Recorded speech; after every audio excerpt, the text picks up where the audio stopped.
both now, and I will get my...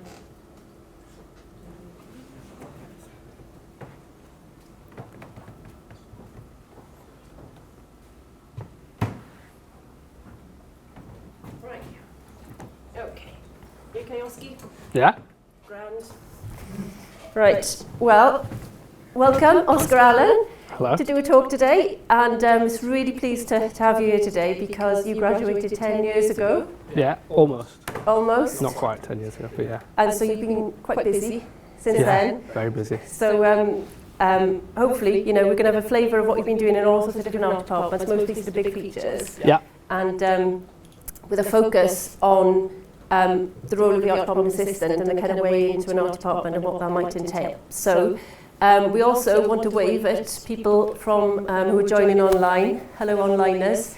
You're very welcome. So ask questions in the chat, and there are people from sort of partner colleges and through the International Production Design Week event too. So welcome, Oscar. Yay! Thank you, Anna. So yeah, like Anna said, I graduated almost 10 years ago from this course. So I have been sat where you guys are sat. And I thought it would be helpful to talk about the last 10 years I've spent in the industry working on feature films and high-end TV.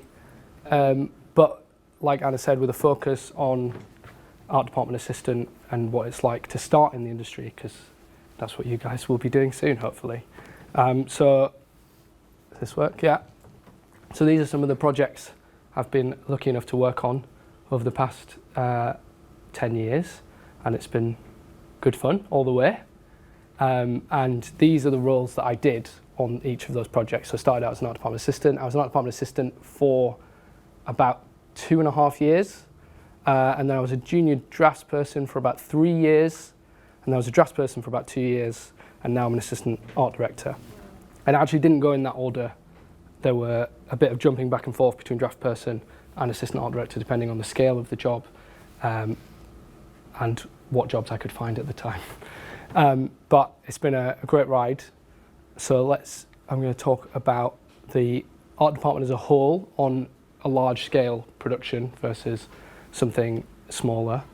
So obviously the production designer at the top of the department, who, as I'm sure you all know, decides on the design of everything and the whole look of the whole project, and has final say on everything, and is in constant talks with the director and the DOP to sort of make happen what they want things to look like. And then the supervising art director is more of a managerial role. They're the boss.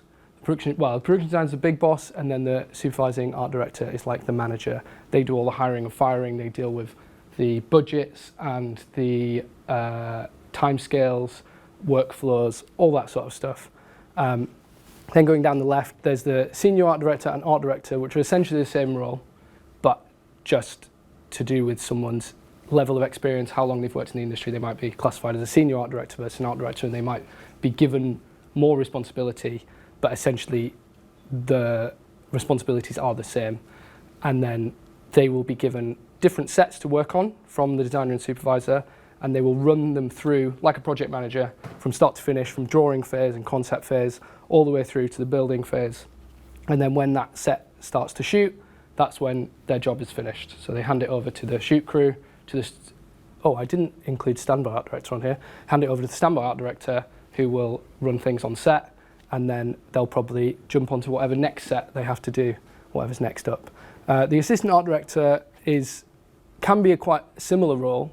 It changes depending on the job. So on some jobs where there's lots of sets to do, an assistant art director might do a very similar job as an art director, but just on a smaller set. So they'll be given the smaller ones to run that are maybe less stressful and easier to manage. But on jobs where there are fewer sets, but maybe they're big, they'll be helping the art directors maybe take a corner of one of those sets and run that on their own. And then the draftsperson will be drawing for all these people to help with the workload and draw all the details for all the sets, all the doors, the windows, the staircases, all that sort of stuff. The junior draftsperson is the same again, but just at a more junior level, So they'll be given easier things to draw generally, although it doesn't always work out like that depending on the workflow and the time scale. And then the art department assistant at the bottom, who basically helps the whole department run smoothly. And then just on the other side, we've got model makers and concept artists who, so the concept artists obviously work closely with the production designer to make nice pretty images of what the set should look like at the end on screen. And often they work closely with the art director, so the art director can feed off those concepts to make sure that the set is following what the designer wants things to look like. And the model maker, as I'm sure you all know about making models, will be working for the art directors, making models so that we can show those to the directors in meetings, take them off to locations. That's a lot of what the art department assistant will do, driving around models. I've done a lot of that in my time. And the art department coordinator, which you often don't get on smaller things, but on a big job, they're the admin role of the art department. They'll be just dealing with timesheets and buying stationery and keeping everyone in check, keeping everyone happy. And they're essentially the boss of the art department assistants. They're like the manager for the little team of art department assistants, make sure the workflow is being passed out around the art department assistants and keep everything running. But I'll go into more detail, especially the art department assistant role now. So one of the things I was lucky enough to work on early in my career was Wonder Woman, and this was in 2015, I think I did, 2014 maybe. And I was an art department assistant on this. It was a fairly big art department. It was designed by Allan Bonetto, and the supervising art director was Peter Russell. And then we had 5 art directors. We had 3 assistant art directors, 3 draftsmen, 2 junior draftsmen, and an art department coordinator, and 3 art department assistants. So it was me and 2 others. We worked together as a team. It was a lot of fun. Here's a trailer for the movie, if you've not seen it.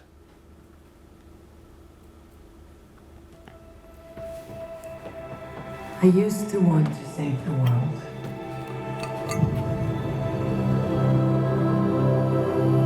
This beautiful place.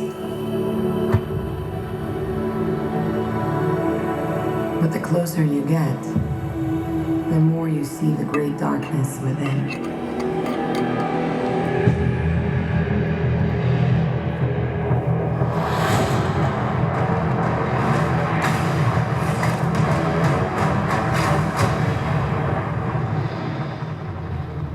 I learned this the hard way a long, long time ago.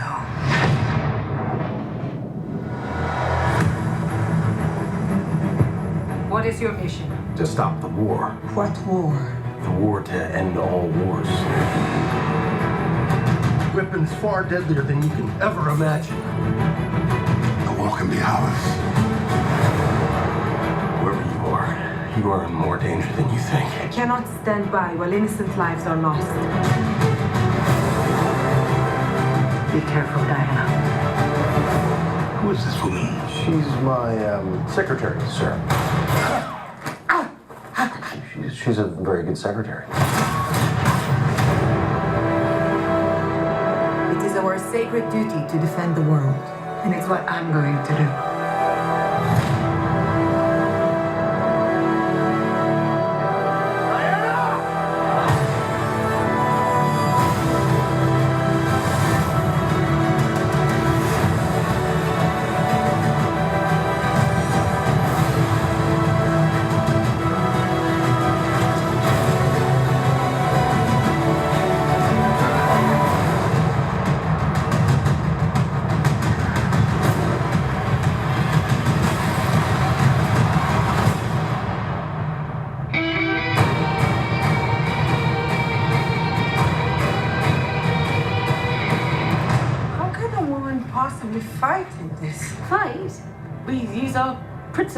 Although I am not opposed to engaging in a bit of fisticuffs should the occasion arise. There you go. So that was Wonder Woman. And let's talk about how it was being an art department assistant on that film. So things you'll be doing as an art department assistant, or certainly things I did, is the main role is basically just keep the department running smoothly. Anything anyone needs you to do, you do it. And there's a lot of making teas and coffees. That is essential. Although it seems to be dying out now, the more I've worked, but especially the designer and the supervising art director always offer them. They can say no, but it never hurts to offer people teas and coffees when they're too busy to make them themselves. And it's a great opportunity to actually talk to other members of the art department and start chatting about what they're working on, and you learn a lot even though you're just making teas and coffees. Getting the designer lunch, another menial task I had to do many times. So there was, like I said, there were 3 art department assistants on this job, and we would take it in turns every day to go down to the canteen and get the designer lunch. But again, it gives you a chance just to chat to the designer, which you might not actually interact with them very much. Being an art department assistant, they don't directly talk to you because they're not concerned about you, but it's a nice opportunity just to get in there and get them to remember your face. So there was 3 of us, and we used to try and rotate everything. So even with making teas and coffees, we would rotate who did it in the morning, who did it in the afternoon, and I was very bad at it. And I'm sure the other 2 art department assistants would tell you that I wasn't very good at pulling my weight when it came to making teas and coffees. But we also had quite long hours. So the normal office hours for everyone was 8 till 6:30. But as the art department assistant, because you're here to make things run smoothly, you would have to go in, open up the office, unlock the doors, make sure keep the kitchen well stocked, clean and tidy. So we'd have to empty the dishwasher every morning, we'd have to fill up the dishwasher every evening. So we would again rotate that. So one of us would come in at 7 a.m. but leave a bit earlier, and one of us would come in a bit later and leave later to do the end of the day stuff. And we would rotate that week to week, so it all felt quite fair, which was quite nice. There's also dealing with a lot of people's technical, but which is often just printing. That's the main problem that people come up against: printers and Wi-Fi. And not saying that you need to be a printer engineer or a Wi-Fi technician, but just being able to be the one who goes to the coordinator or rings the person you're hiring the printers from and get them to sort it out, or talking to the production assistants. Maybe someone's lost some post and you have to go to the post room. There's lots of these menial tasks, but like I say, these are all great opportunities to be interacting with all the other members of the art department. I think when our plotter goes wrong, we can see that as a work experience challenge Yeah. for students, can't we? Yeah, and, definitely. And Wi-Fi, yeah. And the amount of times I've had to clean the scanner on the plotter is crazy, but it's all good fun. There'll be a lot of printing and mounting reference boards and concept art. So everything, there's constant changes, as you can imagine. So concept art, there'll be, maybe daily, there'll be a new version of the same concept, and you'll be printing that out, mounting on often foam board. So make sure you've got very sharp scalpels. No one wants to see some rough, tatty edges to the foam board. And setting up the meeting room, again with the reference boards and concept art, especially on Wonder Woman, we had 2 meeting rooms. We had one in the art department for art department meetings, and then there was a big meeting room in the production office building where they would have the big production meetings with everyone. And in both, we had concept art and reference boards. Certainly in the big production meeting room, the whole room was lined with these big 8-foot by 4-foot sheets of foam board that we would put all the concept on in chronological order with the script. And any changes to the script, we would have to change that. Any changes to the concept art, we would have to change that. So there's lots of doing that. And even just making people teas and coffees, getting a tray of biscuits out for these meetings. But sometimes you get to sit in on these meetings if the designer wants you there, especially if you're out of location or looking around a model and you've turned up to the location with the model so that they can talk about it. You get to obviously not contribute, but stand back and watch these meetings happen. It can be really great learning experiences. I honestly miss being an art department assistant sometimes because of how much you get to be tangentially involved in. It's really nice. And like I said at the start, generally doing anything anyone would want from you to do, within reason, obviously. I suppose on Wonder Woman, as a question, like when you as the new kid on the block in that situation, and you're seeing the people with really lots of films under their belt, and what's the sort of experience range of all, not all the other people, but in terms of kind of people producing concepts, or the art directors would have all this experience that you'd be able to talk to them about as well. Definitely. There's a real range of experience. I mean, the supervising art director, at that point, he was also the supervisor on Haunting in Venice, which Ollie talked about the other day. Peter Russell, he's a legend in the industry, and I think he was the supervisor on the Star Wars prequel trilogy. So even by this point on Wonder Woman, he'd been a supervising art director for 20 years. And yeah, he was amazing and just so in control of everything, an incredible person to watch do the job. But yeah, some of the art directors had been working for 20 years and worked their way up to art director. So there's so much information you can learn from them. And I think what's important as well is, as an art department assistant, being very humble and knowing you're the bottom of the ladder, and knowing when it's okay to ask questions, when it's good to just sit back and listen, and not being overly cocky. I mean, sometimes it's nice. People like someone to have a bit of something about them. You don't want to be meek and mild and sit in the corner and never say a word. But at the same time, you don't want to be bolshy and, annoy people. You find the balance, but I find it can be quite easy to find that balance when you're just in that environment and knowing who to talk to. Does that answer your question? Yeah. Yeah. Marvellously.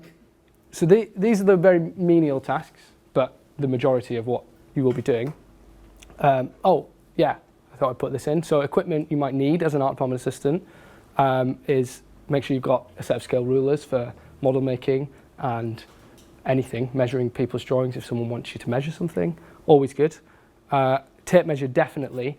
Laser measures are great, and I love my laser measure. I never go surveying without it, but I know they're quite expensive, so it's not essential, but very helpful. I would recommend it if you can. A multi-tool is always good as an art department assistant, because no doubt you're going to have to fix something. Someone's desk lamp is broken, and you need to fix it. These are the sort of things you have to do. Scalpels. Lots of this stuff they will have in stock as well. That's another thing you have to do, is make sure there's always lots of stuff in the cupboard full of materials and foam board and scalpels, especially scalpel blades, pencils, that sort of thing. Cutting ruler and mat, have your own ones of those for all those concepts you'll be mounting and cutting out. Hand drafting equipment, if you're going to be lucky enough to get to do some hand drawing, which you may do, which I did, which I'll get onto on this job.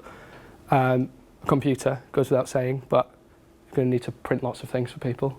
You need the computer to do that. And a car, this is essential.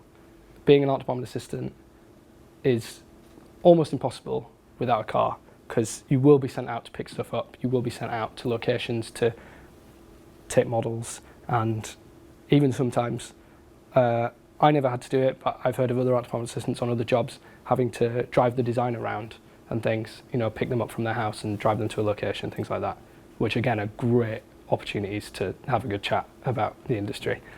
So also on that job, aside from the menial tasks, got to do a lot of model making. So we did have a model maker on Wonder Woman, but he worked from home, from his workshop, and he was doing incredible, sculptural stuff.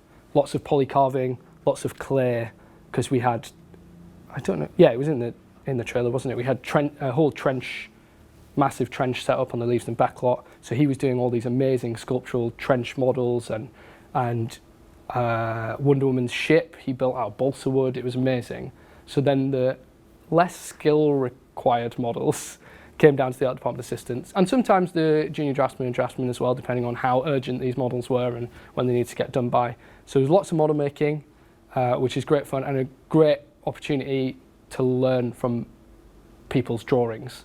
You'll be staring at art directors' drawings as you're making the models of the drawings. So fantastic time to be sucking in all that information. What else did we do? Well, can I ask? Oh, yes, please do. When you said about scale rulers? Yes. Oh. You know what I'm going to say, don't you?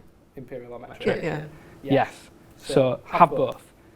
This job was metric. Everyone worked in metric. And I don't know why, but I think it was because we had a French designer. I think that's why we worked in metric. But I would say the majority of my career I've worked in imperial. So. That's horrible. I love it. Don't be scared, everyone. I This is where love the it whole now. room goes. I think See the because whites of their eyes. because it's been the majority of my career, I'm so used to it Yeah. that now I don't enjoy working in metric. Ah. I find I much more naturally want to work in feet and inches than in millimetres. Reassure the crowd now with some quip. With some quip. How easy it was to change, having, It wasn't easy. I remember I did some work experience on Doctor Who, and lovely Paul Spriggs sat me down with an imperial scale ruler and taught me how 1 to 48 made sense, or 1/4 of an inch to a foot, and it was very confusing. But within a day, I got it. It was all right, and you very quickly get used to. Somebody just fainted at the back. You very quickly get used to the imperial scales, and I would advise having both imperial and metric scale rulers. And there are also crazy scale rulers you can get for reading metric measurements off imperial drawings and vice versa. There'll be an app for it. There'll be an app. Well, yeah, for probably. anything, won't there? Yeah. But I've very rarely used those. The only time I used those was when I worked on Hobbes and Shaw, because we had a German designer and senior art director, but we were working in imperial, and the German team just couldn't get their heads around the imperial. They just wanted everything in metric. So we had these rulers where they could hold them up to an imperial drawing or model and still read metric measurements. So it's a metric scale ruler at 1 to 48 rather than 1 to 50. But a lot of maths, sorry. Also there'll be a lot, especially this is one of the things I quite miss from being an art department assistant, is running around to locations, helping out art directors with whatever it needs doing. So this was Tilbury Docks in Essex, which was in the trailer actually, when you can see them all walking across a big bridge, getting on a ship.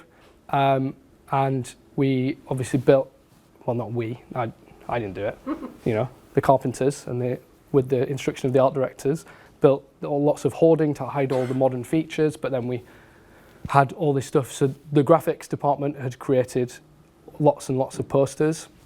So the sort of thing we'd be asked to do is, go collect all the stuff from the graphics department. We need them on set now.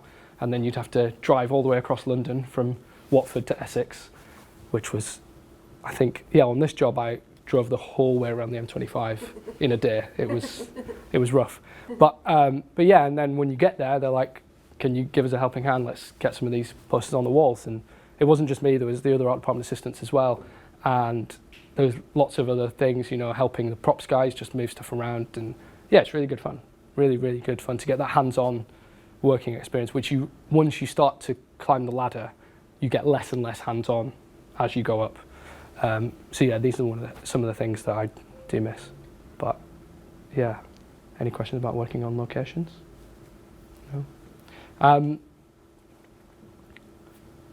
Issuing drawings. This is one of the biggest jobs you will do as an art department assistant, especially on a large scale feature.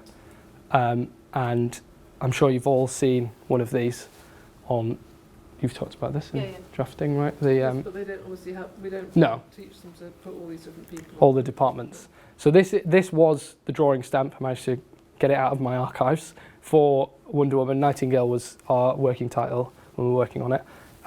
And essentially this goes on the corner of every drawing, and you put all the details of, the set number, the drawing number, the set location, the scale, everything like that. And then whoever's drawn it will tick all the relevant departments that they feel that drawing needs to go to. And then that will be, once it's been approved by the supervising art director, and they'll sign that little box there that says SAD approved, that's supervising art director, and they will hand that over to the art department assistants, and then we will have to print these off, fold them or roll them, and then deliver them to all the different departments around the studio. And this was I remember being particularly tricky because some departments wanted them rolled, some departments wanted them folded. So we had a whole big printout on the wall that just said every department how many copies they needed, how many were rolled, how many were folded. Some people wouldn't want them full size, some people want them only A3. And yeah, it was crazy, but a lot of fun. And some of the drawings you would do would need 20 copies. So you'd be folding 20 drawings, delivering them around the studios. But again, great opportunity to then interact with all the other departments. You'd be going to the carpenters, the plasterers, the painters, the metalworkers, the sculptors, greens department, and you'd be interacting with all these other HODs. And yeah, it was a great way of learning and just having chats with people. I really enjoyed issuing drawings, although on days when you've got 20 drawings to issue and there's 20 copies of each one, it is quite stressful. But it is still good fun. And then this job, I was lucky enough to do some drawings. So I think this was the first drawing I ever did that was issued officially, obviously, after the course. Did you know you wanted a draft? Do you know what I mean? Yes. Did you gravitate towards it naturally? Or did you Yeah, go, definitely. I really don't know which bit of the art department I want to go to. No, I think during the course, I think I've always really enjoyed maths, which I know is really nerdy. That's all right, you're amongst friends. Yeah, But, you know, with technical drawing, there's a lot of maths to it. It doesn't have to be, but it's. I enjoy the mathematical side of things, and it just, it felt natural to head in that direction.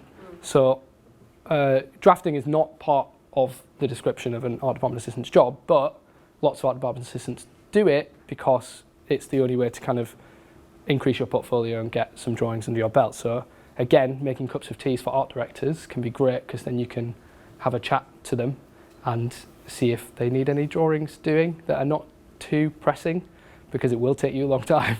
I think this drawing, which now I would expect to get done in a day, maybe less than a day, took me 2 weeks. But that's because I was fitting it in and around all these other things. I was also very nervous. It's the first time I'd ever been given a drawing to do on a big feature film, and, you know, probably procrastinating out of the fact that I didn't feel like I was qualified to be doing it. But the art director was so lovely, and again, I can't take any credit for the design or anything. That's all down to the designer and the art director. But, you know, I took this door that was on the art director's plans and elevations at like 1 to 50 scale, and then had to just blow it up to, I think this is at 1 to 10 probably, and give all the full-size details so that then the carpenters know what they're building. But yeah, it was a great learning experience, and I used to even stay late after work to get drawings done, just to increase my portfolio, which was great fun. Does anyone else here think they'll go into drafting? A massive show of hands, great. For the people watching online, only one person half put up their hand. It was Alex. I saw a couple of... Oh, okay, maybe it's just me. Just a bit shy, Oscar. Just a little quick little hand. Yeah.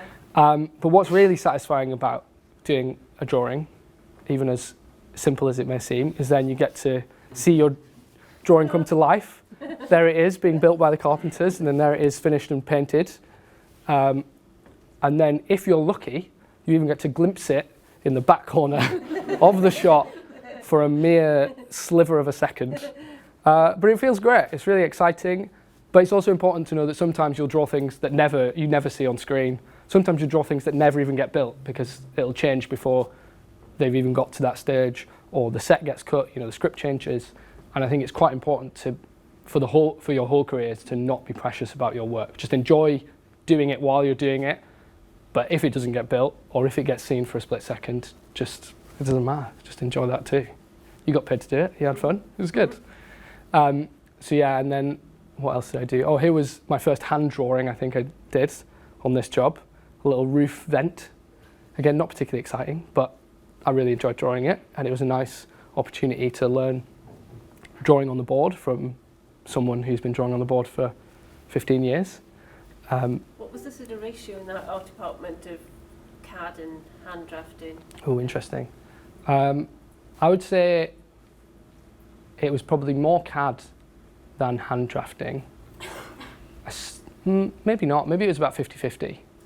But I find, especially the younger members of the department, the draftsmen and the juniors, would do a lot of hand drafting. Sometimes there's not even space in the office for everyone to have their own drawing board, which happens less frequently on large feature films, but on smaller stuff, sometimes you find you've only got space for your computer, so you have to draw on CAD.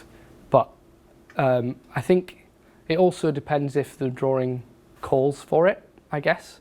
So some people will do a lot of planning in CAD, and then if it's a nice, fun, artsy detail, they'll draw it with pencil, even if the plans and elevations they've done digitally,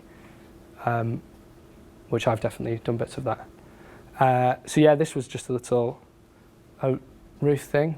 There's me looking quite a bit younger, I think, maybe. And yeah, there it is in the carpenter's workshop, and then in the painter's workshop, seeing getting painted up. And there it is on, I don't know who this grumpy man is. One of the painters by the looks of his outfit. Stuart, isn't it? But there it is on top of the little ticket booth in King's Cross Station. I actually, again, this was one of the locations where I helped out the art director, which felt really exciting to be on a closed down platform in King's Cross Station, running around, doing last minute things. I can't remember what I did, but it was really good fun. And then there it is in shot. And you're looking at it longer now than it is in the film. But again, yeah, it's really fun to see it on screen years after you spent a few days drawing it in the office. It's really nice. Yeah, I think that's it for Wonder Woman. I'm going to talk about Mary Poppins. Any questions about being an art department assistant or Wonder Woman in particular? Anna? I think we need more practice with students making tea and coffee for us. Yes, I yes. think that's definitely. Yeah, and when you see, when the plotter breaks down, it's a challenge. It's a work experience, industry-related challenge. Should pit them against each other. What, how to fix? Yeah, who can fix it first? Who can fix the plotter? Yeah, time them. Why not? No, I haven't fixed many plotters. It's lots of just ringing the printer guys. Well, that's a challenge. Changing the toner can be a challenge actually, without that going everywhere. That's up a Getting pay big grade. stays. That We're not one. allowed to do that. No, we're Oh, not right, allowed. okay. Yeah. Oh, yeah, as an art department assistant, you have to do a lot of changing toner. There's also, obviously, when people have drawn things by hand, you have to scan them in, and then for issue, you'll print out loads of copies. But I do remember one of the other art department assistants, I won't name her because it was horrible. Oh, no. But there was plans and elevations of one of these big sets that one of the art directors had drawn by hand, and it had taken him 2 weeks, like back and forth with lots of changes, rubbing out. And she put it into the scanner, and it ripped right in half down the middle and all crumpled up. He was really good. He just laughed. He thought it was really funny. Just taped it back together. It was fine. But she was distraught. She was absolutely distraught. And so I would have been as well if I'd done that. But from then on, every drawing we put through that scanner was a terrifying moment. Just thinking, is this going to rip as well? Thankfully, I don't think any others ripped. And yeah, he was so lovely about it. But these things do happen. I remember on this job, actually, on Mary Poppins, there was a leak in the roof over Christmas. And we came back in January, and there was just, or maybe, no, it can't have been over Christmas, it was just over a weekend. And people's drawings that were just on their boards had just just water all over them, ruined them. Something that, people have been working on for 3 days or whatever. And again, people just don't really care. It's quite nice. I think that's one thing you do learn, is just not be precious about it. It's fine. You just move on. How many art department assistant jobs did you sort of travel on? So there was 3. I think there was 5 in that title, but they were all different different lengths of time. So Wonder Woman I was on for 9 months. That was probably my longest. There was a few where I just worked a few weeks. There was I worked on The Mummy, and that was, I think I did 10 weeks, but that was just coming in at the end to take over from someone else who'd been promoted. And that was good fun. Or what else did I do? Now You See Me Too, that was my first job with Stuart Kearns. And I think I was on that for 6 months, I want to say. Yeah. So yeah, it can be a real vary, but if you are on it from start to finish, something of this scale, generally you will be on it close to a year, depending. How long do you think, obviously it varies From person to person, but in terms of when you leave, thinking about how many years I might spend as an art department assistant, I know it depends on the scale of the production, doesn't it? But what should, So I was an art department assistant for about 2.5 years, I think. And yeah, some people, Some people skip the step entirely and are very lucky and just go straight into drafting. But I would argue that they've missed out on a great chunk of learning and some great years of fun, in my opinion. But yeah, I've got friends who went straight into drafting, and I think you should expect to be an art department assistant for 2 years. I would say, probably, and at least. It's a very valuable role, isn't it? I think that's why you kind of keen to share that, because you're meeting all these different people in different positions from production to production, and you're building up your contacts and learning from people's experience as well, aren't you? In a very sort of you learn so much, especially with the issuing drawings and going around to all the departments. So you're going into the carpenter's workshop and you're seeing everything they're building, and then you'll go into the painter's workshop and seeing everything they're painting, and go into the plasterer's workshop and seeing everything that they're moulding and sculpting and things. And you don't get to do that so much as a junior drafts person. It depends what art director you're working for. Sometimes an art director will drag you round with them to all the workshops to talk about drawings and things and discussions, which is really great. But sometimes they're, and it's not a slight on those art directors, but sometimes they're just too busy and not thinking about, I need to teach this person about all these different areas. They're just like focused on getting their stuff done. So yeah, you can miss out on that chatting to a carpenter about how they go about their job and how you can work to make their life easier. So I would highly recommend being an art department assistant and not trying to skip that step, personally. So yeah, moving on to Mary Poppins Returns. I worked on this in 2016, 2017. Again, I was on this for 8 months, and this was my first job as a junior drafts person. So I'd done my 2.5 year stint as a art department assistant, and finally a supervisor had taken a chance on me with my very meagre portfolio, what you've just seen of little drawings, and it was really great. He took me under one condition, is that I would help the art department assistants set up the art department and just advise them, basically, so that they could, the issuing process and all that sort of stuff. I helped for the first couple of weeks set that up. But so this was designed by John Meyer, an American designer, and it was supervised by Niall Moroney. And this was another I think this was a bigger art department than Wonder Woman. There was 4 art directors, 4 assistant art directors. I think at the height of it, we had like 7 or 8 drafts people, and then 3 junior drafts people, 3 art department assistants, an art department coordinator, and we also had a designer's personal assistant as well, who sort of was like a 4th art department assistant as well. They would help out with all the art department assistant duties. But they'd be the one obviously in charge of getting the designer's lunch and getting teas and coffees for the designer specifically. But yeah, this was a great, fun job and quite unique as well, which I'll talk about when we get onto it. Oh, here we go, here's a trailer.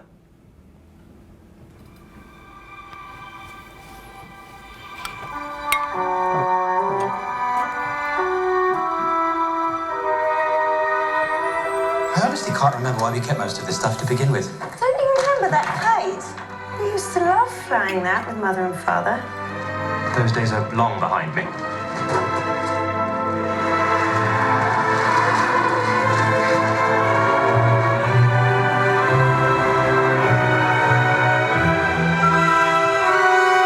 That's why I live and breathe. I was flying the kite and it got caught on a nanny. Mary. Poppins, you came back. You seem hardly to have aged at all. Really? One never discusses a woman's age, Michael. Would have hoped I taught you better.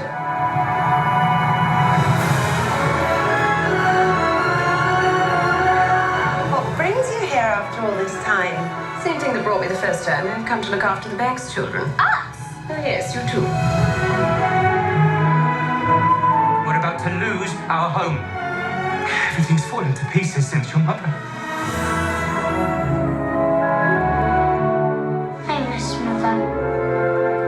Nothing's gone forever, only out of place. It's a good thing you come along when you did, Mary Poppins. How'd you do that? Do what?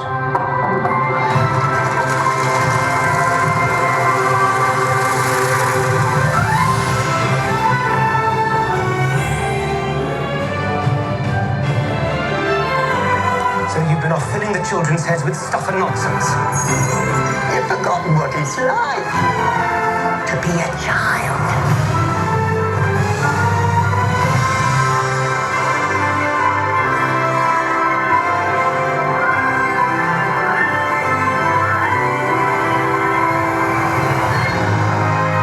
Everything is possible. Even the impossible. Off we go.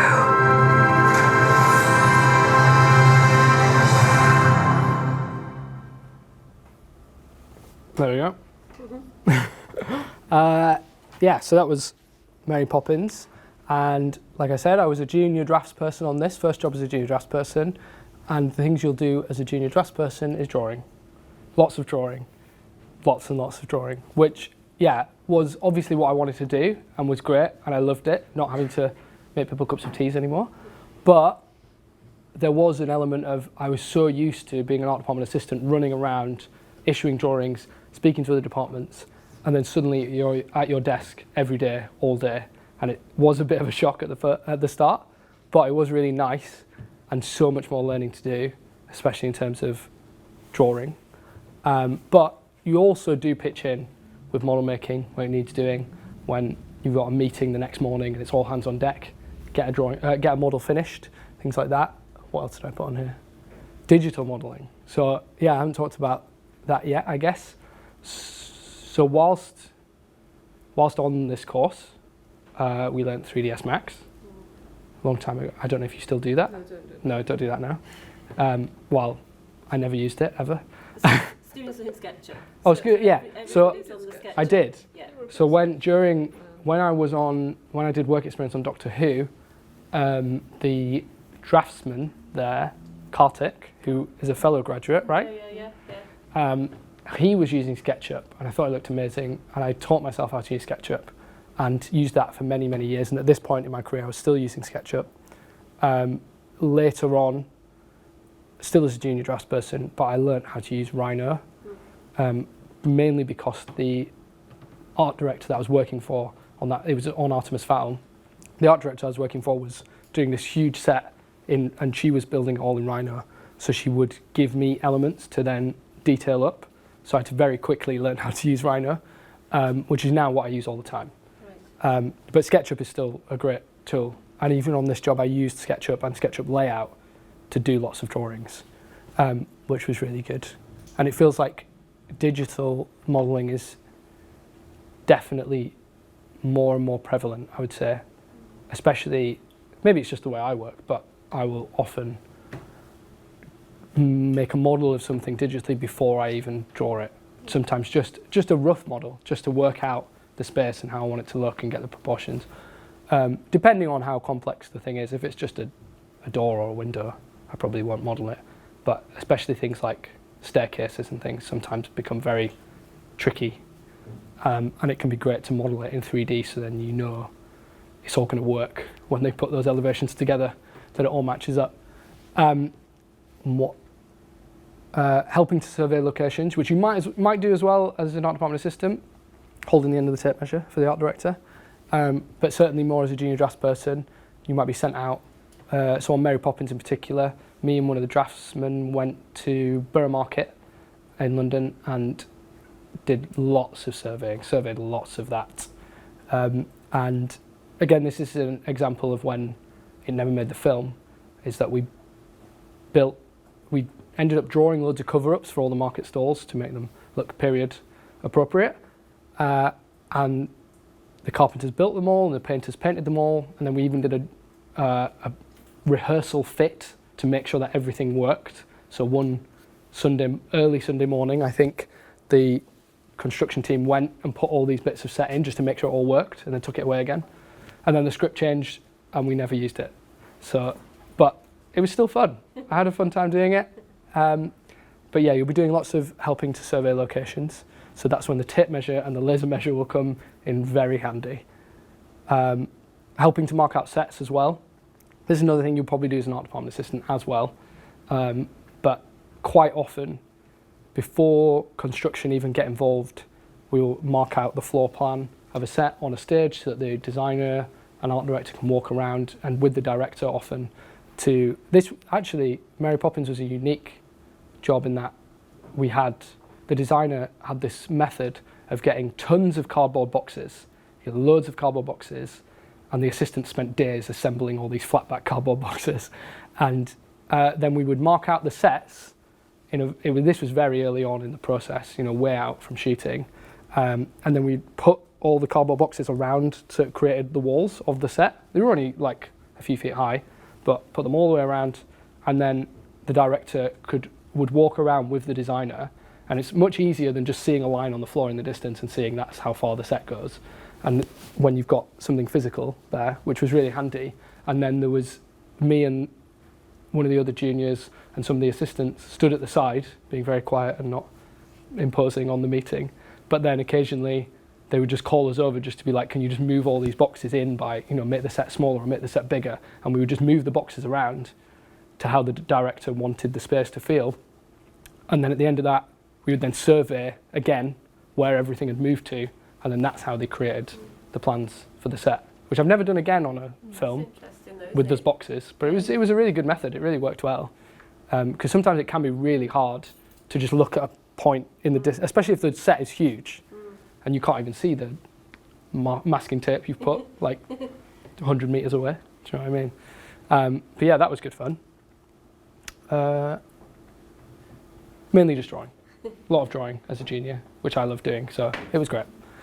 Yeah, this is what made it quite unique, working on a musical. So I have worked on a musical since this, but for some reason it didn't have the same impact on what we were doing.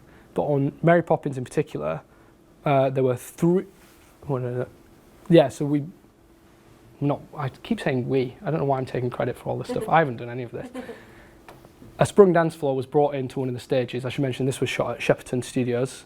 So I think it was J stage at Shepperton. They filled it with a big sprung dance floor, and then there was three months of rehearsals before we started shooting the film, just for choreography, and we would mark out the sets on the sprung dance floor, on top of each other, which was very confusing. So you'd have multiple sets in different coloured tape, all on top of each other.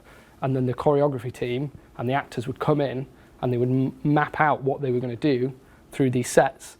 And then we would change things depending on their choreography. So in terms of like the number of steps a set might have to tie in with what the dance was going to be, or things being closer together or further apart or higher or lower. All this stuff was informed by choreography, which I thought was really interesting because I've never had that before or since. But I guess working on something of this scale has the time and money to be able to do this sort of thing. So one of the sets we worked on in particular, if you've seen the movie, you'll know that there's a section where they go into an animation. So they're inside this Royal Dalton Bowl and they go to this music hall, and it's a big animated circus tent with all these animated animals. And they Mary Poppins and Jack do a dance and song on the stage, and the song is A Cover Is Not a Book, and it's about not judging a book by a cover. So the whole set was basically pop-up books and stacks of books. So this was an early model made from a concept drawing, and I helped make this model. And then from this, once it was approved by the designer and the director, we then started drawing elements. So you can see that's the kind of spiral staircase at the back of the set with stacks and stacks of books. But this was all made just for the rehearsals. So this was one of the pop-up cut-out things in one of the books, and this was a sketch from the animation department that they would send over, and we would put it into a drawing, and then we'd print it out full size and give it to the carpenters, and then they'd cut it out. And again, we'd adapt things because it was just the rehearsal. We'd put the animators' sketches on this bench, for instance, and then built a whole set very crudely so that the choreography could be moved around that set, and everything was changeable. We could lower and higher everything or move things around. And again, we'd then go in and survey everything at the end once they were happy to then make sure that the set was built to the choreographer's requirements. And then we did more detailed drawings This is a SketchUp drawing actually, something I just quickly built in SketchUp and then put into SketchUp layout to add all the details for. And then we painted the whole set green because it was for animation, even though we're having physical cast members in there. And then this is from the final film, so you can see that bench and the cut-out tree lady. But Emily Blunt obviously was just dancing around all these green things. But it was really nice to have that. I've never been involved in a musical in that way, and I've also never been involved with animators in that way before or since. So it was really interesting process to go through and get to this final piece. And to expand on that, I also built a SketchUp model, very crude, of the auditorium that this, you know, the auditorium of the music hall where this set was sat, so that everyone had an idea when it went into the animation world of what the architecture and what the layout of everything was. And we even built some of these benches for the kids to sit on to watch the show, but again, were just built in green.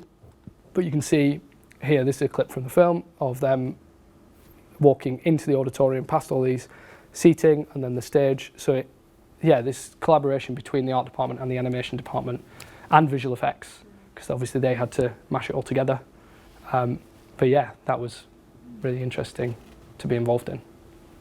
Don't know if anyone's got any questions about musicals and animation and things. I suppose it's throwing your skills and it's challenging it in a different way, isn't it? And your, every job is different, and the situation of performance keying into the set is really particular, space-wise, for the routines, for the choreography. So you're constantly reassessing and tweaking, I suppose. Yeah, it's really interesting. I don't want to make it very clear I don't take any credit for any of this. I was involved, but very small part involved. It's all the designer and the head of animation. It's their vision. I was just doing what I was told and carrying it out. Your role is really important, and really a key bit of the process. They need somebody to help and assist in that way, don't they? Some other things I did on Mary Poppins were very regular drawings, not involved in animation or musical stuff. So this was in the Banks house, sash window. If you really do want to get into drafting, learn how to draw a sash window, because you will draw so many of them. I must have drawn 20 in my time, and it gets easier and easier every time because you just copy the last one, just change it a bit. One of the art directors I drew for on this was amazing, and she really pushed me to draw by hand. So this and this door to the basement in their house. She didn't take no for an answer when I said I wanted to draw it on the computer, because I felt much more comfortable drawing things on the computer. And she was just like, no, you need to do it by hand. You need to learn. And I'm glad she did, as much as I was annoyed at the time. I'm glad she pushed me to do it, because it's made me a better draftsman now if I hadn't done those things. So it was really fun to really get into hand drafting. Yeah, it was good. I think one of the things that's brought up with the dance thing is that it's kind of quite... It must be quite, when you move on to being junior draftsman and you're not really getting involved with going around to different departments and all that, it must be quite easy to sort of forget that it's about an acting performance and storytelling, and because you just get wrapped up in everything that's happening on set and all these rehearsals and things. So we actually, on this job, we actually had his job title I think was rehearsals draftsman, and he would spend all day on the stage where they were rehearsing for the choreo. He was like a standby art director, but just purely for the rehearsals. So when they needed to change things, he would be there to retape things out or quickly call the art department and send down an art department assistant to help me. And he'd be the one who kept track of all the changes so that he could feed back to the art directors what things needed to change on set. So that was a really interesting role. So I worked closely with him on all that animation stuff, because he was the one there on the ground with the dancers, essentially, which was cool. That sounds really interesting. What did I put next? Can't remember. Oh yeah, more things you would expect to do as a junior is like tile layouts. So that's the tiles on the floor of the entrance to the bank's house. Not particularly interesting, but I enjoyed doing it. It's quite satisfying when you manage to fit them all in a nice way. Oh yeah, this was for Cousin Topsy's set, and this set was all upside down, which was really good fun to work on, although quite a headache at times, especially when you would be talking to the art director and you get halfway through the conversation and have realised that you're both talking about different things. One of you's talking about the floor and one of you's talking about the ceiling, because the ceiling was the floor and the floor was the ceiling. So that became very confusing. But this was like a mezzanine level detail that was just part of the set, obviously, but everything was upside down, so the handrail was hanging. You can just sort of see in the top corner here, you've got the outline of Mary Poppins, and the handrail is hanging above her head, but then we had to consider health and safety, that people didn't want to bump their heads, because there was also a door into the set just behind that. So we had to make a system where we could get the handrail on and off between takes, so that no one was coming in and out of that door and just walking straight into a handrail. And where's the... Oh, so there it is in the shot, you can see behind Cousin Topsy there. But this was a particularly interesting set. Like I say, everything was upside down. And I had a little bit of involvement with this, but all these props hanging from the ceiling, in the prop store, they earmarked a big corner of the prop store and they marked out the set, but the right way up. And they put all these tables, the set decorator went in and dressed the whole thing as if it was the right way up.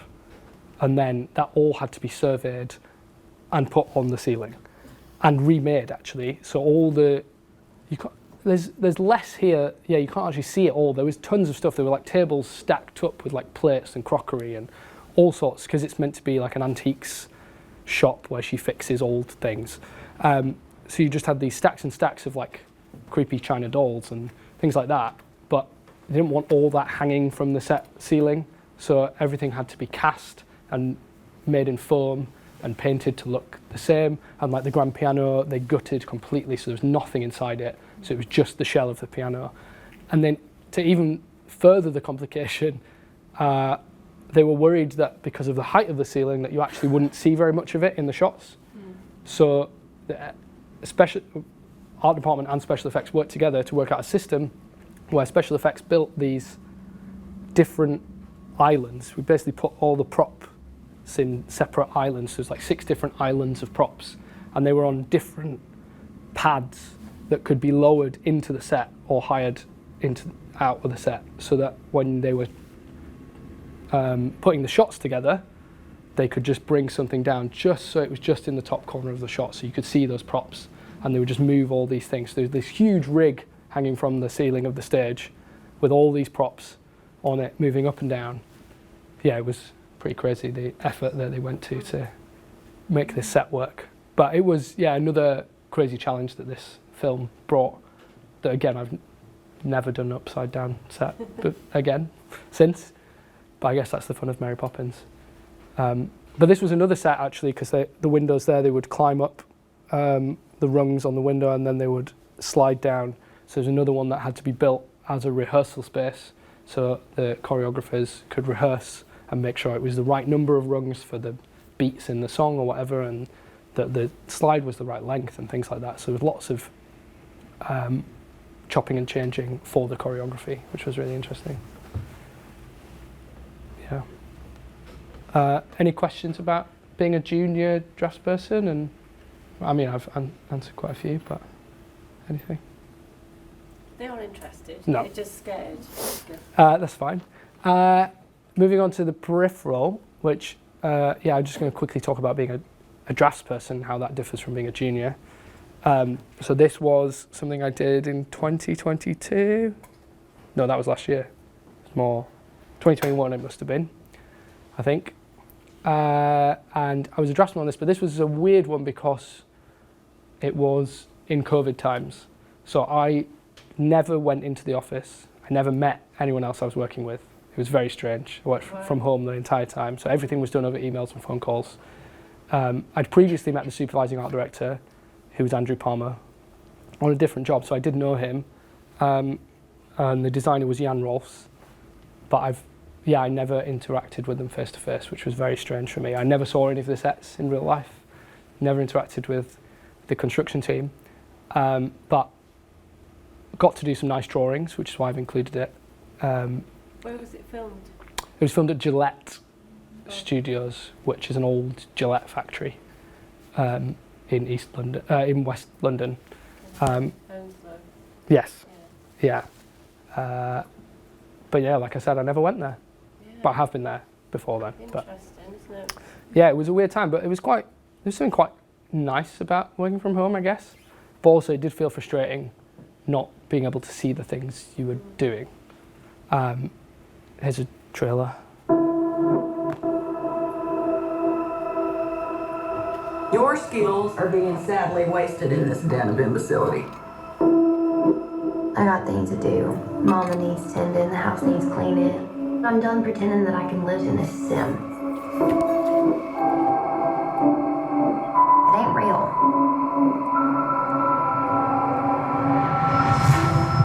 What is it? Cutting edge VR, Flynn. Folks want me to beta test it for a shitload of money, too. Just lay back, close your eyes. Count back from 10.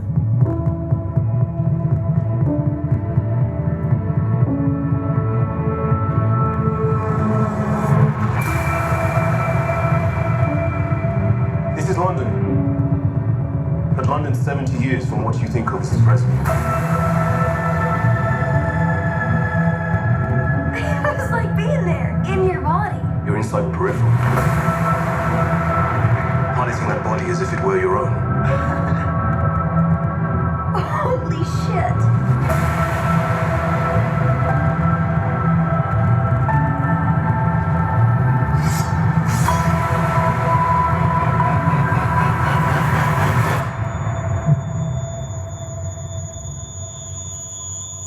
I thought I was playing a sim.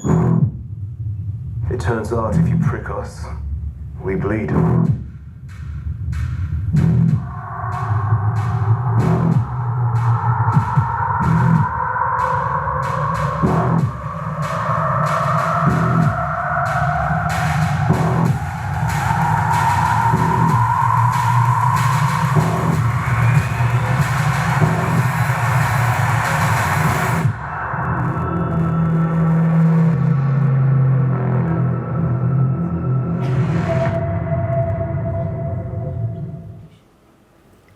There you go. So, unlike the other two, this one is a series, but as a draftsperson, I wasn't really affected by the changes that a series versus a film. And like I said, I was at home for the whole thing, so I was unaffected by lots of things. But it was a great opportunity to do lots of nice drawing. I just wanted to use this as an example of how many drawings it would take to create a very simple set. So this was just a bedroom in one of the houses in the show, and it's relatively simple. 4 walls, doors, windows, very standard. So I got to do the plans and elevations of this set because the art director was busy doing other things, I'm sure, and it was really nice to get the opportunity to do a full set and not just the corner of a set. But then I also got to draw every detail for that set as well. So we've got the plans and elevations, or P&Es, and then a door detail. And because I was working from home, everything was done digitally on this. I don't have a drawing board at home, and if I did, I'd then have to go out and scan it and send it. And so I did everything digitally. And then a sash window, like I said, you'll draw a lot of sash windows in your time, and panelled doors like that last one. And then all the panelling and the mouldings and all those details. And then we had this crazy sci-fi kind of locker wall thing, so that required a special detail. And then, I don't know, you probably can't see it at the back, but it's the parquet flooring layout and how all that comes together. And then nice pilaster detail. I can't take any credit for the nice drawings on this because someone had already drawn it and for a different set, but we were just copying it from that set. So I just copied and pasted it and adapted it for the height of set that mine was. But the other draftsperson did a really nice job drawing that. So that's how many drawings it would be for a simple set. But some sets can have 100, 200 drawings just for one set, depending on the scale of it. But I thought that was quite a nice example to go through every single drawing that construction would require for something like this. And obviously that collectively will have taken me a couple of weeks, 3 weeks maybe, overall, with lots of back and forth and changes and conversations with the art director, who would be talking to the designer and the carpenters and what they needed and things like that. Yeah, and there's the set. You can see the sci-fi lockers just on the wall in the corner there. And yet again, as you can see how they've lit it, you don't really see any of the detail that I did, but it's nice to do things properly, because you never know how they're going to light a set. You never know how much you're going to see of a set. Yeah, it was a really nice one to do, if a little bit lonely. I suppose because of the situation, you were really focused, weren't you? Getting stuck into your drawings. So you were drafting mad. Do you know what I mean? You were like drafting for that production. No distractions. So did that, the positive, did that help you? Apart from the distraction of being at home and being able to put my washing on and hang it out and stuff, that was really nice. But yeah, it was really good. Yeah, it's quite a productive time, but there are also down times where you're waiting for answers on things that in other cases you might not if you're in the office. I guess you would fill that time and go and make a cup of tea and chat to some of the other people on what they're drawing, but often if you're not present in the office, someone's less likely to rush to get you an answer. Do you know what I mean? They kind of not forget about you, but if you're there hounding them at their office door, being like, have we got an answer on this drawing? Well, the floor turned out well. Yeah, that's not parquet flooring, so I don't know what happened between again, this was the thing of being at home, is that obviously something changed between the drawing phase and the building phase that I'm not aware of. It looks like it's got a pattern, but I think it's metal, maybe. Oh, is it? Yeah. It looks like there's wooden boards here, and then the centre of the room is metal. But yeah, it's quite a crazy show, actually, crazy sci-fi stuff, but quite traditional sets, like all the panelling and the intricate kind of woodwork for a sci-fi show, which I thought was quite interesting because it's set in like 2100, I think, in London. But yeah, and I also on that very job got to do some Gothic architecture, which was nice, which I hadn't done before or since. So it's nice being able to draw some Gothic details of tracery and columns and things like that. And that you get to see quite nicely in the show, which is good. So this lovely kind of crumbling Gothic garden situation, which was really nice. But yeah, I think this was just on a stage in Gillette, in a warehouse, which is cool. But yeah, so being a draftsman, I guess, compared to being a junior, like I said, it's the same job, but you'll just be given more responsibility, harder things to draw. I remember drawing a spiral staircase on this. I don't think I put it in here, and I'd never drawn a spiral staircase before, and that took me quite a while to get my head around. That was a lot of maths.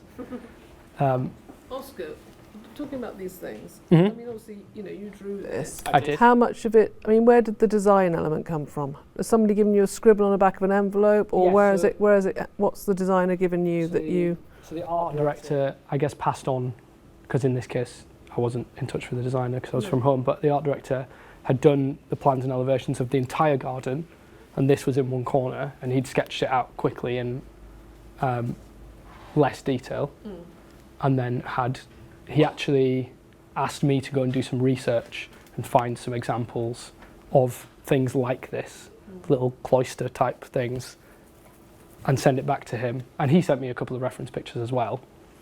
And that went back and forth.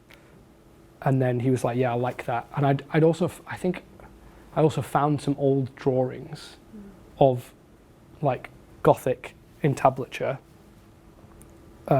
which was hard to find in books and things because it's normally all Roman and Greek. So to find Gothic stuff was quite hard. So I took details from that he really liked, and put it all together. And inevitably, it's always back and forth. You know, you'll do a drawing, give it to the art director, they'll look at it, they'll change things, and you go back and you tweak things. Which is why I prefer working on the computer than working by hand, because you're forever rubbing things out, which is really frustrating. Or in my case, when I do things by hand, sometimes I'll just Photoshop them if I need to change them, which is very handy. Or, you know, get a scrap of tracing paper, put it over the top of what I've already done, draw the amendment, and then Photoshop that over the top. But yeah, so lots of input from the art director, but quite a bit of referencing, like research and referencing from me to get to something like this. But then, obviously, the art director then takes those drawings to, in this case, it would have been the plasterers and the carpenters would have made the framework, I'm sure, inside, and then the plasterers would make all these moulds. I mean, I don't know how they do it. I genuinely, it's like magic. I can draw it on a computer, but I have no idea where you'd even start to actually construct something like that. But they're like wizards. And then the painters do an amazing job of making it look old as well. So the art director would be doing that sort of stuff of making sure that he's giving all those references to the painters and the plasterers and getting the right amount of crumbly texture and the right amount of aging and depth. And he'll be there especially towards the end of the set, he'll be there every day, multiple times a day, looking at how the progress is going and like trying to steer it in the right direction that the designer has requested. Yeah. I guess funny times, isn't it? You know, funny times in terms of COVID. Oh, COVID. Yeah, it was very weird. But I mean, it didn't work for like 3 months maybe, which was quite lucky. I think there's lots of people who didn't work for longer. Yeah. But yeah, it was lots of working from home. And it's had, I would say it's had quite a positive effect in that there's still quite a lot of working from home now. People can be a lot more flexible with their working hours and go maybe do some days from home per week, like 2 days from home a week and 3 days in the office. Yeah, it's been quite a good thing, I think, the working from home and seeing that it is actually possible and it does work. But on this, actually, I remember the designer did want people to come in, but it was the production team that were putting their foot down and saying that people needed to stay home. But I don't know if that was more about office space than safety. All the drafts people on this job were from home, but the juniors were in the office because they were seen to be still learning, needed that input from the art directors, and obviously the art directors were in the office because they were overseeing the builds of the sets. So it was just all those drafts people. I can't even remember how many people were on that job because I wasn't there, which is very weird. It's weird when I bump into someone who did work on the job, who's like, because I've got I've never had it with me. I've got a backpack that says the peripheral on that I use sometimes for work, and people are like, "Oh, you worked on that? I worked on that," and it's really weird because no one knows who worked on it. So for all I know, any of you could have worked on it. Just lie, pretend. I wanted to quickly touch on this. I can't say very much about it, but I was lucky enough to be able to work on a new theme park. Back in 2019, I worked on this and worked on it for 16 months, but over 2 separate stints. So I did a year, and then I did a further 4 months. And the year I did was as a draftsperson, and then the 4 months I did was an assistant art director. But this is a new theme park that they're building in Orlando. It's Universal's 3rd theme park there, and I think it's set to open in 2025, and it's this huge thing, but they haven't officially announced what's in the theme park yet, so I can't say, but there may be sources online where you may be able to find out unofficially. It's going to be very nice, I'm sure, I hope. But I just wanted to talk about how, from the skills we have, you can work outside the film and TV industry and work on things like theme parks. Like I have worked with other people before who've done work for Merlin, who own like Allan Towers and Thorpe Park and Chesterton Waller Adventures. And it was really it was a dream come true job for me, because I loved going to Orlando as a kid and going to Disney World and Universal. How did you get that, the contacts and the link for that? So it's hard to talk about without giving away. Through film people. Yeah, so it was all the people that I worked with on the British team were all film people. So it was people I'd worked with on previous jobs. So they wanted that, their input into that was necessary. So it was through those contacts, not other contacts. No, it was through film people. And in terms of the workflow, it was a lot slower and longer. Did you do that here in the UK? Yeah, so I was based in the UK for 9 months. Then I was lucky enough to go to Florida for 3 months and live there, and that was great fun, spending all my evenings at Disney World.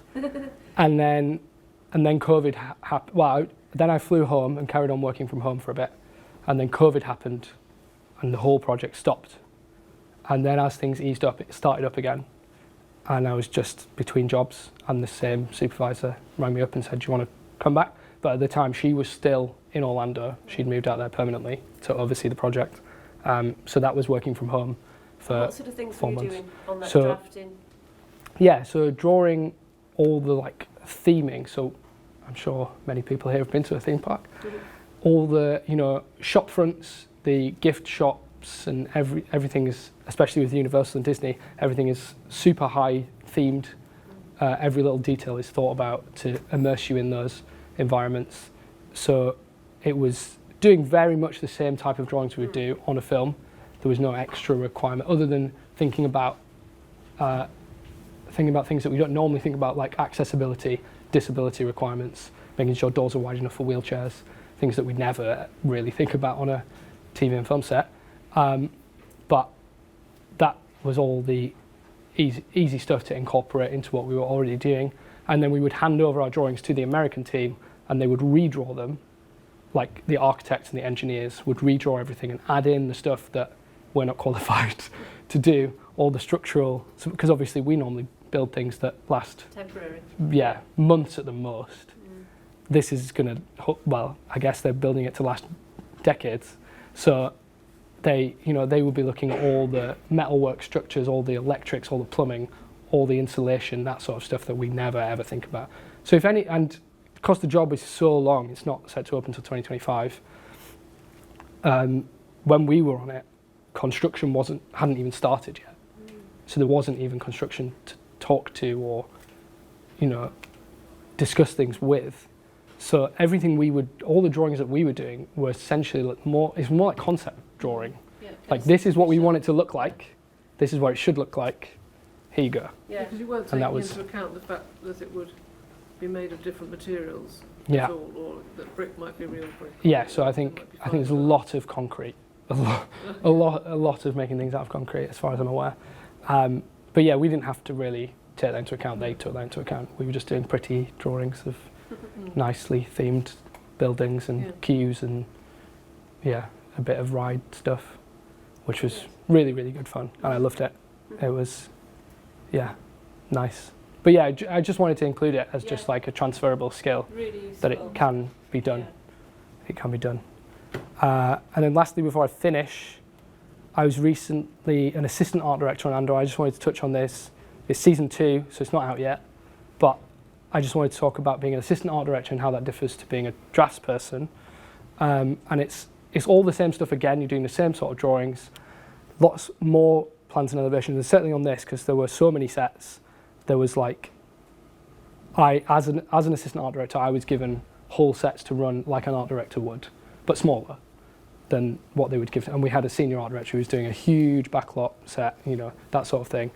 And I would be doing smaller sets, but I would be doing that role of going to construction, discussing the drawings, and giving them references, overseeing the finishes, talking to the painters, making sure it all looked like what the designer wanted it to look like. Whereas before, in previous roles, as a draftsperson and junior draftsperson, once you've done the drawing, you pretty much, it's gone. You don't, unless you get a phone call from the carpenters and being like, this doesn't make sense, which is a terrifying phone call to get, and you do.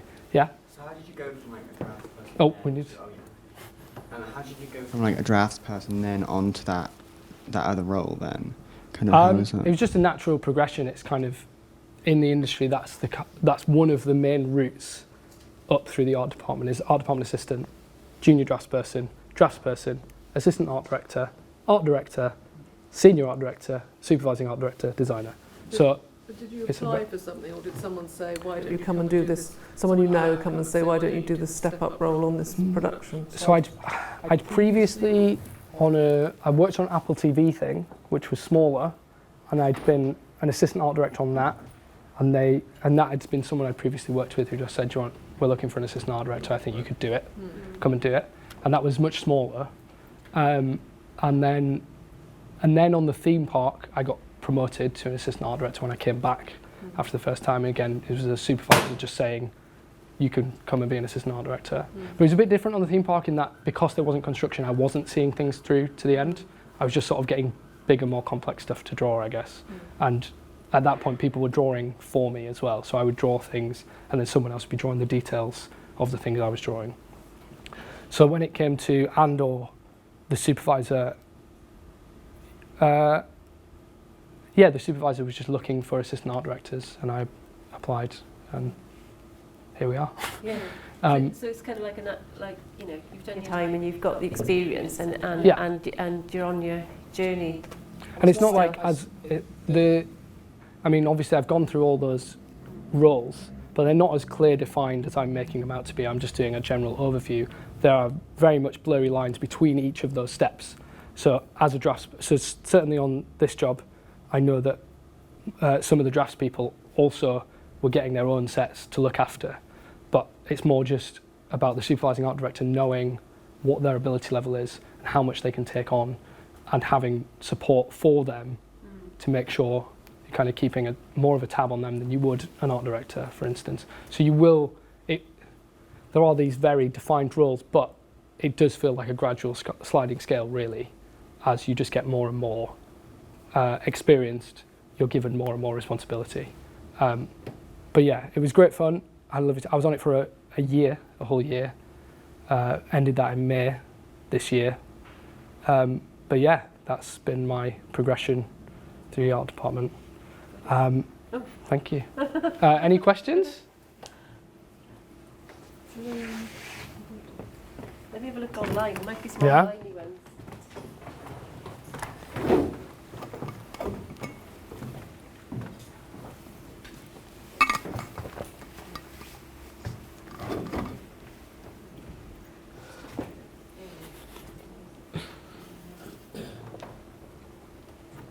Another tech quiz.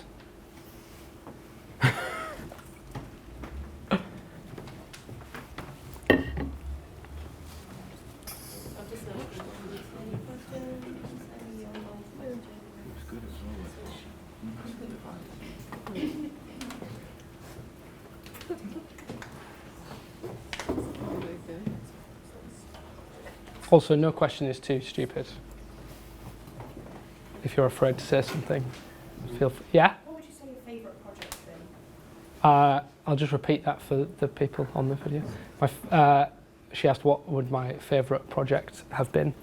I should have prepared for that. I should have thought someone was going to ask me that, because that's really hard to answer. Because they've all been really fun. I think Andor recently has been a real fun one because I'm a big Star Wars fan, so that felt really good to be involved in. But it was more stressful as I had a lot more responsibility and things were on my shoulders a bit more than previously. I think I actually had the most fun on Mary Poppins. It was just a really fun vibe. The art department assistants used to put on the soundtrack for the film and dance through the art department singing the songs from the film. So it was it was just really good fun, just being involved, walking down Cherry Tree Lane that we rebuilt in one of the stages. I didn't have any involvement in that set, but it was just really amazing, and the intricacy and detail to see. I think that was the first film I'd worked on of that scale, probably. I mean, Wonder Woman was a really big film as well, but Mary Poppins felt like even bigger. And yeah, that was probably my most fun job, I would say. There's a question about kind of, do you have an online, you don't have a website or where you promote yourself or I don't. stuff like that? Some people do, some people don't Yeah, they? no, I don't. No. I keep my IMDb page up to date, so that's like a online CV, I guess. Yeah. But in terms of a personal website, I think I made one when I finished this course in third year for the final, and then I just found it was more hassle than it was worth to upkeep. And what's weird about, I guess, working on things like this is that things take so long to come out that you can't put anything up for, like I worked on a new Snow White movie last year, and it's probably not going to come out till next year. And I've done so much drawing on that film that I feel like I really progressed as a draftsperson, and yet no one's going to see that. If I'm trying to sell myself to prospective supervising art directors, no one's going to see that on my website until later in my career. And it feels like you're all on a website, or certainly for me, I feel like I'm always putting up stuff that's really old, because by the time it comes out, it's normally like 2 years after I did it. So I don't want supervising art directors to look at my website and be like, oh, this guy's not very good, or, like underselling myself. So I'd rather wait to either send them a digital portfolio that's private, or meet them face to face and be able to show them physical things that. The public sharing of stuff, of work is a question, isn't it? Because everybody here, we look at drawings, we develop drawings, we see stuff as useful examples, but in terms of public, understanding how drawings work, there's one question about kind of learning to draft, learning to draw, and that process, so. Learning to draft, obviously, I learned the basics on this course, and more, thanks to Joe, and then just learnt so much being an art department assistant of especially issuing people's drawings and making models from those drawings, because especially when you're issuing 20 copies of the same drawing and you have to fold it 20 times in a very precise way so that it fits on an A4 sheet of paper, you are just taking in all that information. Someone's drawn a door and you're looking and looking and looking at it, or someone's drawn a column or anything, and I feel like you just absorb all that information being an art department assistant and seeing these incredible draftspeople, and that's how I learned a lot of it. And then also just asking art directors to give you a little drawing. Sometimes they'll even give people drawings to do that are not needed because they know how long it takes for an art department assistant to do a drawing. It's kind of a generous exercise. exercise. A very generous exercise. Yeah, something that maybe the carpenters don't really need, but will be part of the set that they didn't really need a drawing for it. But it's like, those are the ways I really learned how to draft. The other things that I think are really useful is that sharing of information as well, that you are going to be contacting designers, and the things that you might share with them totally not public, are they? Do you know? So you're promoting, the last jobs you did, what your position is and role on that. And there's even times where if I'm having to send stuff digitally, I will block out any information that ties it to the project. So like just over the drawing stamp, I'll just put a big black box, and over the title of the drawing put a big black box, and anything else that could possibly be linked back to that project, just in case. Even though I've never heard anyone being sued or in breach of their NDA, but it is a worry of just like, how do you get a job when you're not really meant to be showing anyone your portfolio? But there's sort of like an understanding amongst, supervising art directors. If they're like, send me some work, they're going to be understanding that you're probably going to send them stuff that is not yet public knowledge, because it would be really frustrating for them if they're asking to see bits of work, trying to hire you, and you're refusing to show them it. So there's a kind of understanding between everyone about those things. I've got an interesting question on here. As a somebody who wants to enter the film industry from Europe, you know, so most of the art department members are British, mixture, or It's a big mixture, actually. Yeah. I mean, it's majority British, but that's just the nature of working in London, I guess. Yeah. But I would say a good percentage. I've got lots of friends that have come over from Europe and worked here, but I wouldn't be able to give any particular advice on how to do that as a non-European myself, which is sad to say. I wish I could say I was European, but I can't. There's very complicated stuff that I don't know much about.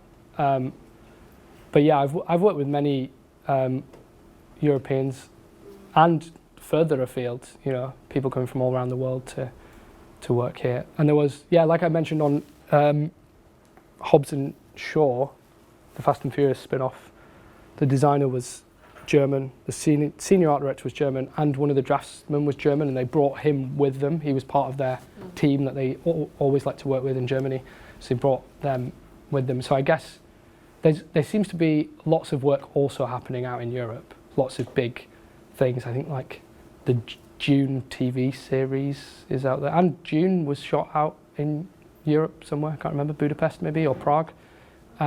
So I think there are lots of big opportunities probably if you're European to work in Europe and maybe use that to bridge back to the UK.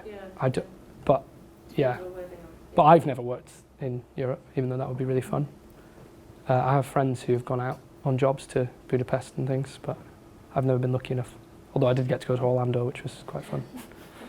Oh, I've got a silly question. Yes? Are you still a member of a pie club? That's a great callback. I'm not a member of a pie club. So when I was at uni, in first... I tell people about somebody in CV. Do you really? Yes, I say how I thought it was rather silly that you put it on your CV, but then you got a job because of it. So when I was in T-Pont, just across the road, me and my flatmates used to do a food rota. We would cook for each other every night, and there was only 4 of us involved in this food rota. So on the 5th night, we would rota out the Friday as well. So every 4th Friday, you would cook something, and we started the pie club, and we'd always cook a pie every Friday. We'd have a big pie between everyone, the Friday pie day, and I think it was my dad actually that said I should put it on my CV as like a hobby or an interest or something. Yeah, and Joe was very dismissive of the thing and thought it was stupid. And I think you were right, it was stupid, but it really worked because I got work experience with a great designer called Grenville Horner. He's a lovely, lovely man. And at the time, he was working near where I'm from. He was working in Leeds, and he and his team would go out and have a lovely pie every week on their job. And he's a connoisseur of pies. He loves pies. And he messaged me back and just said, I want to hear more about the pie club. And and then I ended up doing work experience for him in second year on a TV show called The Syndicate. And then he asked me back to work on Harry Hill the movie, which I couldn't do because I couldn't drive.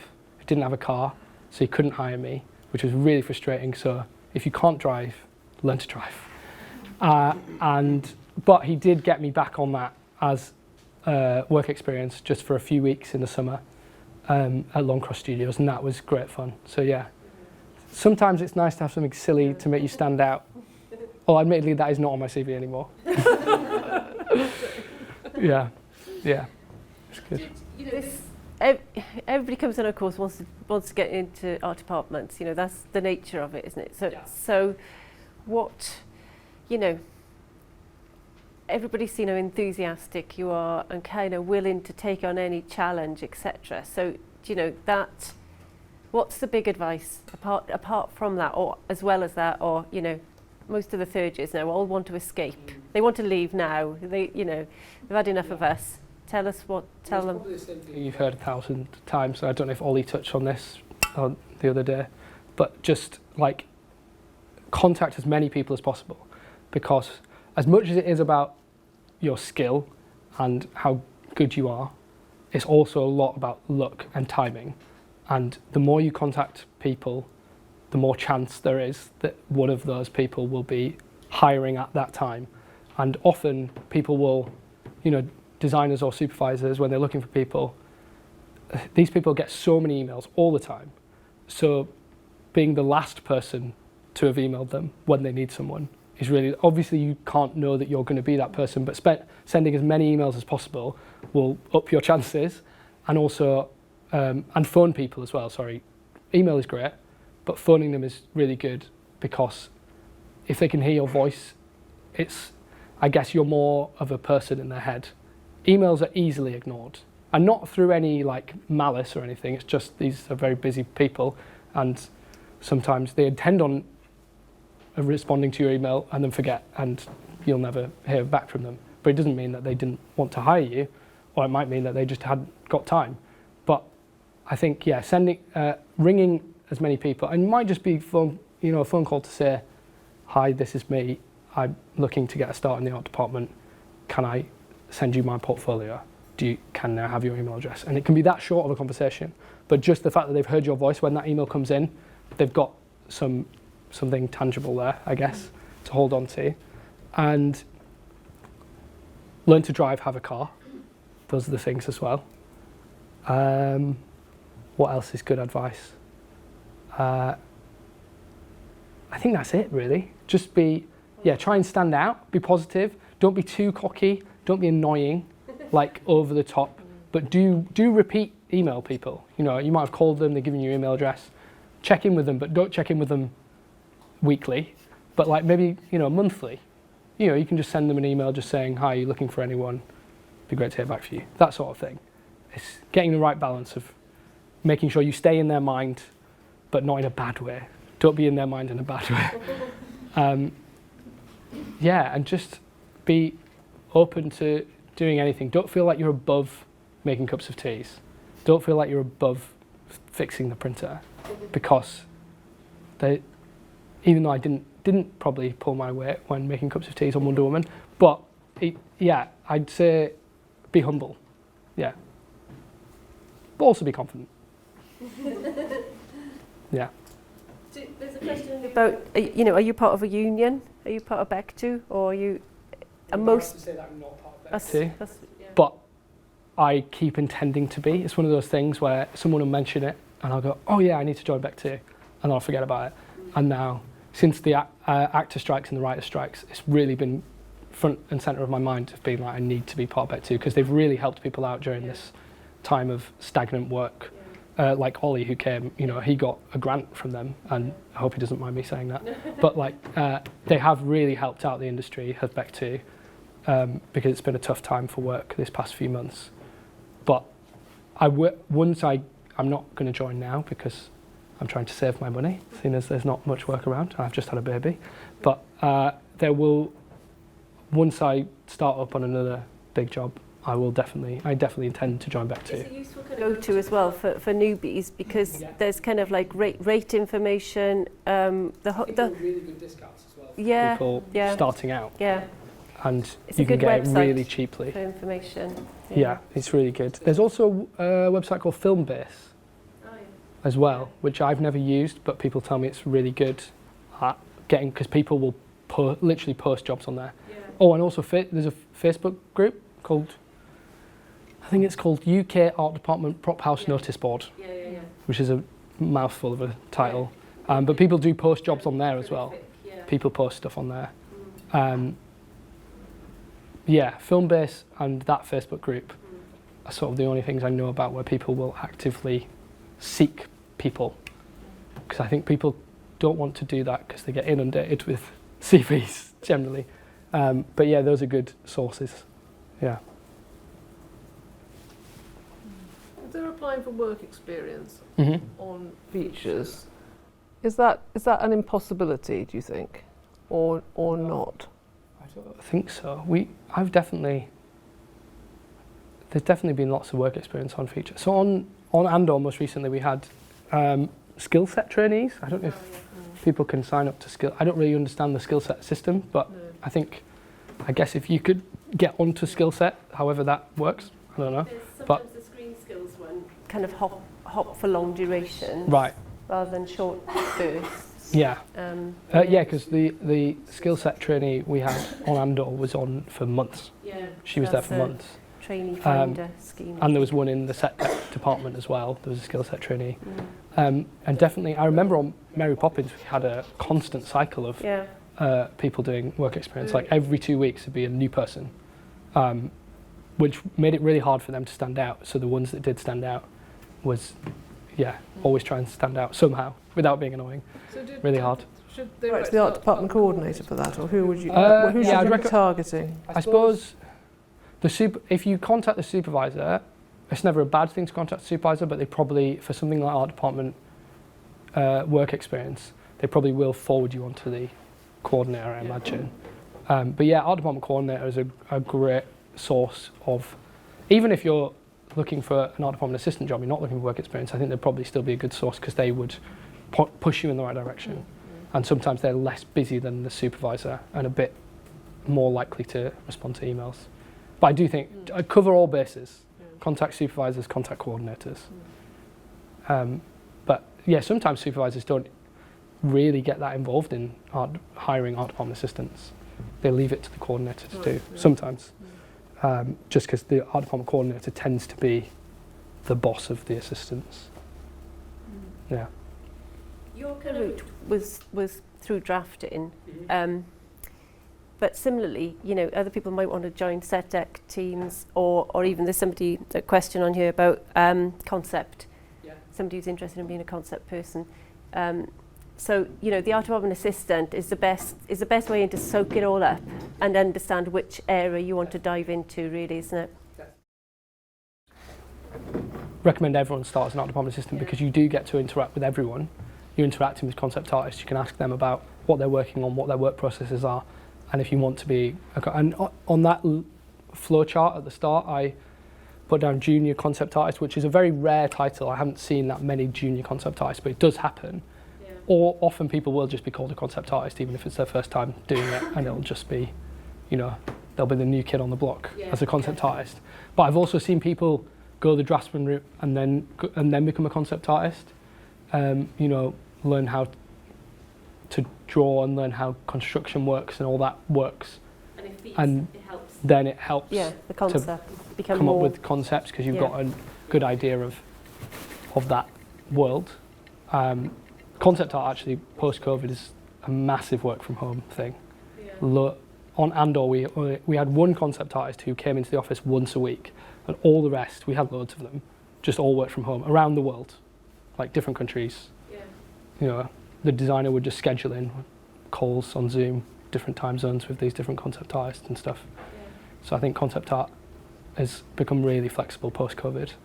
But yeah, and being a model maker as well, I think, again, starting as an art department assistant would be great to become a model maker.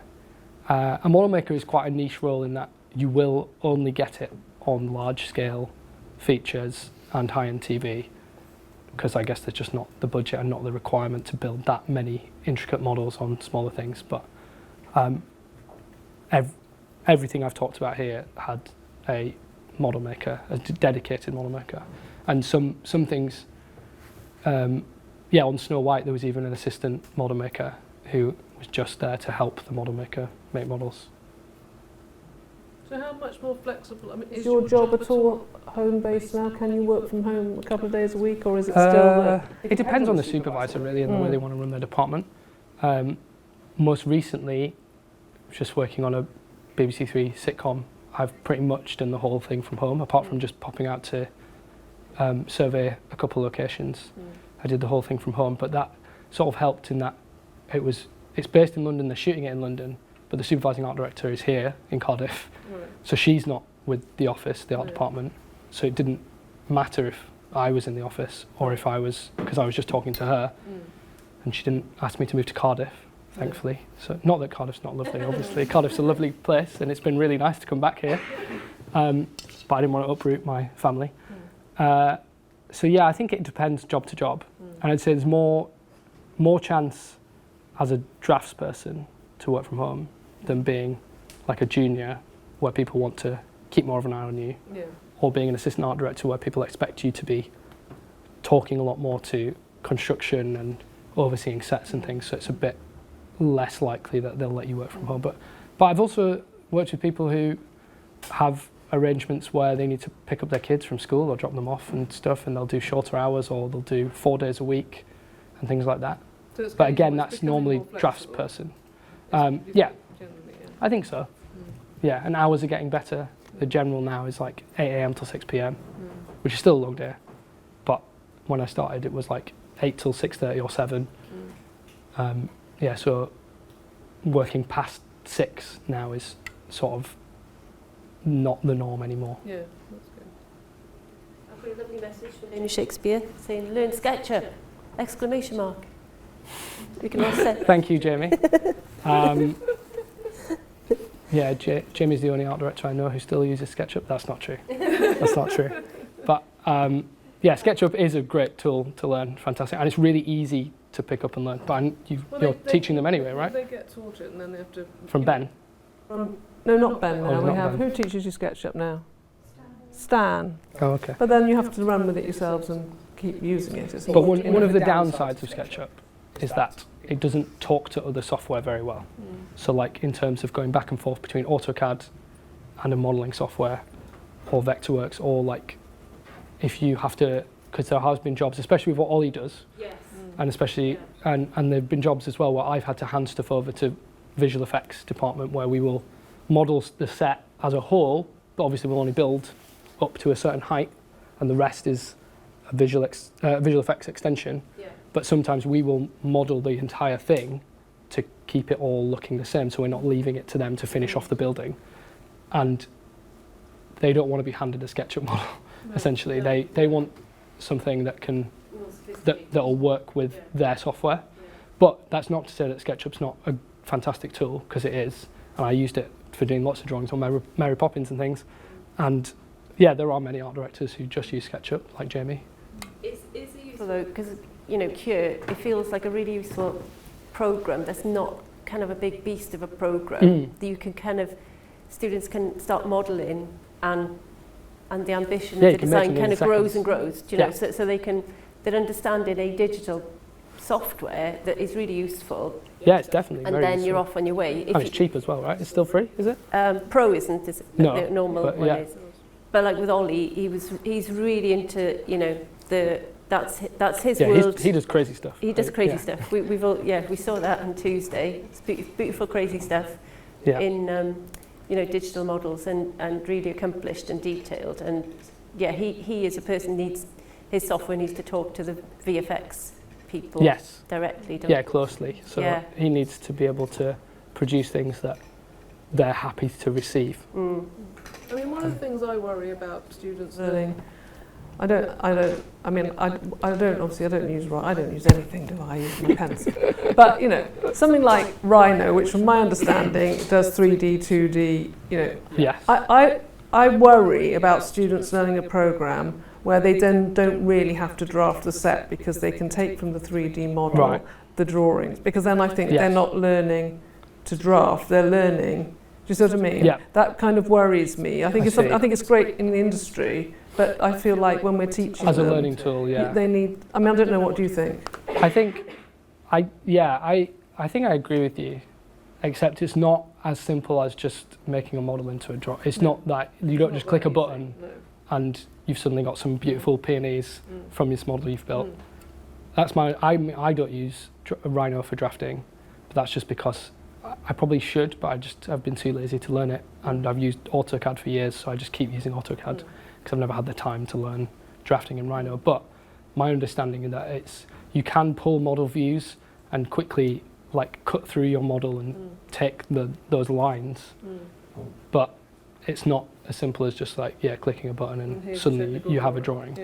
But I guess it might be a good exercise of learning how to cut up a 3D space and having those sections as a physical tangible. Well, it's not physical as it's digital, but But at the same time, I see what you're saying. I think it could be.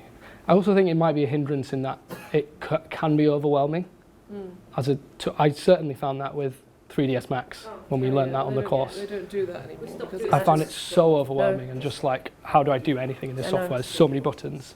And Rhino's not quite that crazy, but compared to SketchUp, it does feel like there's a steep learning curve, whereas SketchUp, like I say, you can make a house in 10 seconds. Do you know what I mean? Like, it's really good. Students to use SketchUp a lot. I think you were probably. I don't know if I'm right, Anna, but I think you were probably sort of. What's the word? I remember you being very resistant to it. No, because I don't like people designing in SketchUp. Yes. Because their designs get huge, Oscar, like some. Yes, they did. But also, it's about the design, isn't it? You know, and I think that's the thing that we want to focus on. You know, focus for students is to kind of get excited about the design. Yeah. And maybe have a bit of versatility. You know, have as much versatility with key bits of software and not be all software hungry and this is going to change my design, make my design better. No, it's just a tool. It's not going to affect the design. Sort of at the pivotal point where we decided to go from Studio Max to SketchUp. Yeah, maybe. You bought SketchUp, you learnt it on your own. I did, I remember your project with the tree growing up the... Yeah. Oh, of course I remember it. Let's not go back to a I remember, of course I remember it, yeah. I've seen hundreds of projects since then. I know, I can remember it. I couldn't draw it, but I can remember it. But it came in handy for Mary Poppins with the tree. But I think that was a sort of pivotal point when we stopped Studio Max and went on to SketchUp because it was clearly... Nobody was using it for our context. No, it was very By the time students had learnt it, it was too much of a beast to actually get designing in. Yeah. It scared people off. Yeah, Whereas SketchUp is a user friendly. Yes, definitely, I agree. Brilliant. Any other questions? People, questions, things? There must be.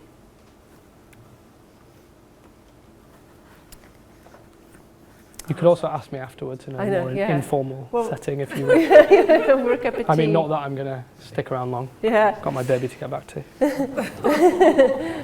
But thank you online people. I've got a text from Jamie Shakespeare actually just saying, tell them to learn SketchUp. Oh yeah, it's coming at us in all sorts of, platforms here. He's